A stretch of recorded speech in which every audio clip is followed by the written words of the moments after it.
young girl in middle school, I discovered the absolute greatest gift that I could ever give myself.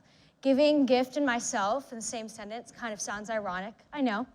But at 14 years old, in the fall of 8th grade, I was preparing to take the SSAT in preparation for my high school applications. Now, to give you an idea of my intellectual abilities, the few I've found, I'm a good writer, so that makes me a good reader. And that's honestly it. How I've managed to stay in the smart people classes, I just can't put my finger on it. So back to the SSAT. Got my results back, and I had a 7%. So if we're talking numbers here, that means 93% of the people who took the test that day did better than I did. A 7, like I couldn't pull off a 10%. My mother and I sat laughing at the computer. She was convinced I'd Christmas treed the entire bubble sheet, as I felt ashamed of myself, and I remember I really tried to do well on every section of the test. After minutes of utter confusion, self-pity, and frustration, it hit me. Guys, this was absolutely hilarious.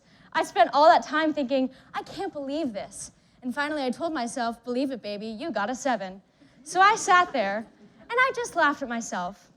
In my mother's office, with my big old smile on my face, it forced me to quit overthinking the results. And I realized I'd rushed to finish every passage on the reading comprehension section, and remembered I'd guessed the last 2 passages and felt completely rushed and stupid when I was taking the exam.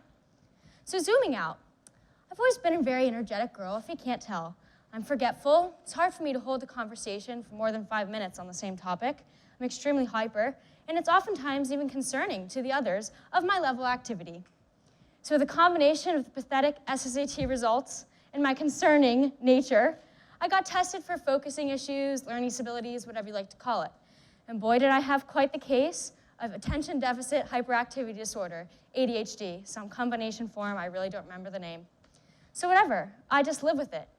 My family and I decided to skip out on medication, so I run around with significant chemical imbalance in my brain, and boy, am I thriving.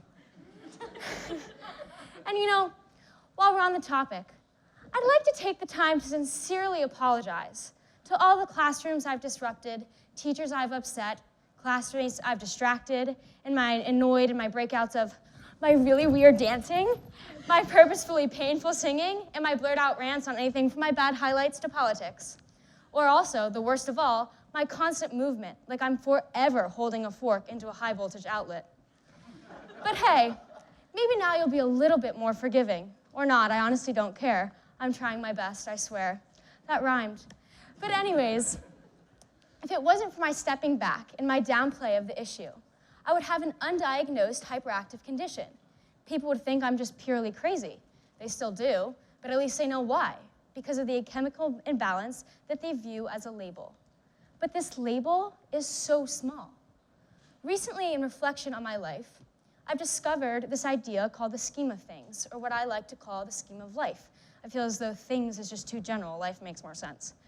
So if you place each situation, each struggle, each absurdity, each label, onto the scheme of life, you will discover that each of these is so small. Your mishaps, your faults, and your screw-ups, every single time that you fail, every single time you feel embarrassed, you know, those times when you just completely screw up and you want to hide in a damn hole and never come out, or you think you're just some pathetic excuse for a person, put what happened onto the scheme of life. You'll discover that the situation itself was in fact what was pathetic. All you have to do from that point is step back. Laugh at yourself. In doing so, it'll force you to reflect on the mistakes that you made you screw up in the first place. Those you would have otherwise missed if you'd harped on the situation and overthought the situation in addition. I've heard of people speak of life-changing circumstances. They're dwelling in self-pity about these circumstances. These aren't the people speaking at functions, conventions, or other successful venues to inspire others. People like Jennifer Lawrence, a successful actress, the one that tripped up the stage at the Oscars, got up and laughed at herself to accept her award, publicly mocks herself in interviews and on her social media. Or another inspiring actress like Halle Berry, who said herself, "Don't take life too seriously. Know when to laugh at yourself, and find a way to laugh at obstacles that will inevitably present themselves." Those who seek pity dwell on the frustrating, unavoidable circumstances of life. They're the ones who find themselves in the back of coffee shops, living off their parents, and sobbing about the hardships in their life, using them as excuses. When if they'd laughed at the issues, they wouldn't be 33 years old and sleeping in their high school bedroom. People naturally seek pity, self-pity or pity from others. This only weakens them. Laughter will inevitably and always make you stronger. Putting things into perspective can give you the mental capacity and strength and the cognitive maturity to make you stronger. The circumstances that you deem shattering simply are not. Through all the almost unrealistic inconsistency in my life, I've come to learn that perfection is entirely an illusion. Perfect life does not exist. Each and every one of us will suffer, and boy, am I damn glad I'm doing it early. Two wise adults, my parents, once told me that life will take care of everybody. So from that, I now picture the roaring clouds and gloomy thunder finding their ways into the lives of each and every one of us. So prepare yourself. I really do suggest it. When you encounter an obstacle, I encourage you to trip on it. Faceplant, like the funny videos you see of the track runners toppling over the hurdles and everyone's watching. And in fact, when you screw up, I encourage you to do it in front of others, because it'll just make it that much worse. Then get up on your God-given feet, laugh at yourself, and walk away. By doing so, you will be forced to recognize everything you did wrong in the situation, so that next time you may improve, and each time build puzzle pieces of your character to form a beautiful mosaic the world will soon know as you.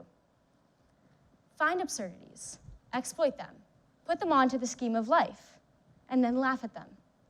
A life of pure joy and constant progress is entirely achievable once you realize the absurdities and struggles of life are exponentially smaller than they seem, and you learn to laugh at your foolish, your clumsy, screwing up, pitying, weird, or comical life and self. The ability to do so is a golden gift, the one I mentioned at the beginning of this speech. It is your best possible chance of becoming the pinnacle of yourself. Thank you.